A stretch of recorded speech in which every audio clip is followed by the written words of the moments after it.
This past weekend, I did a wedding at a venue I haven't been to in a while, and it was nice to get a warm greeting from the coordinator. And we caught up a little bit, and she mentioned to me that they replaced the lighting in the ceremony room and the reception room with not just regular LEDs but non-flickering LEDs. Now, this is notable for two reasons. One, venue coordinators and salespeople don't usually communicate this kind of information to us. And two, that they had listened to a photographer and gotten some feedback was also something that was a surprise to me. LEDs are great. I have them throughout my house.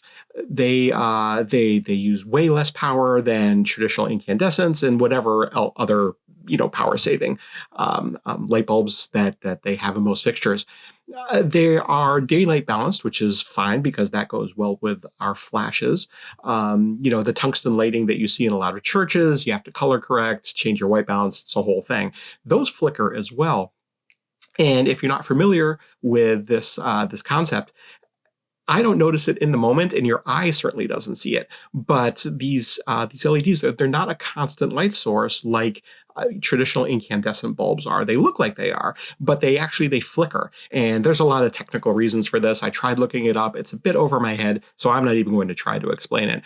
But the effect that you see when you're going through your images later is that the images will be bright, and then you'll have some dim ones, and you have a bright one, and then you'll have a dim one.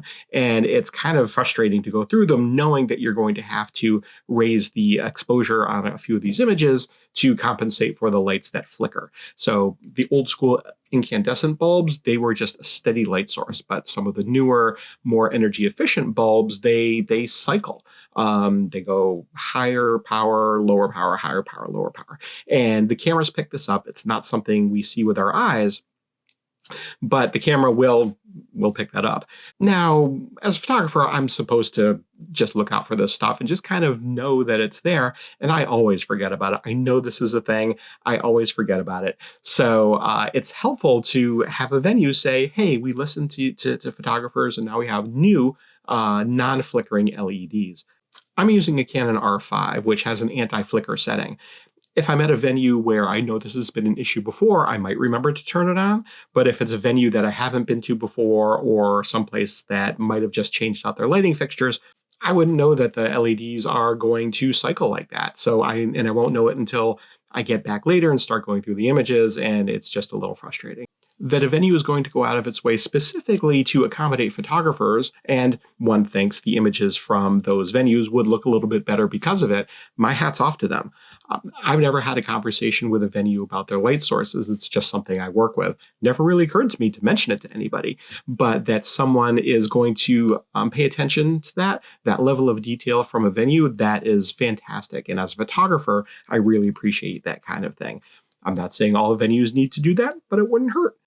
This is a quick one this week. I just wanted to get that off my chest because I thought that was really great of this venue to go that route and do something specifically for photographers. I wanted to mention it, and maybe other venues will follow suit at some point and do things that will help photographers get better images at their venues. Most of them are fine. We can work with it for the most part, but every once in a while you'll find a venue that's particularly challenging to photograph because of the color of the walls or the color of the ceiling or what have you. So that there are anti-flicker LEDs in this one venue, that's fantastic. So thank you to them. I hope you liked this quick video. You know what to do, like and subscribe. I made some other videos, which you can see over here, that I hope you'll enjoy. And I'm Seth Kaye. This is Ask a Wedding Photographer, and I'm here to help.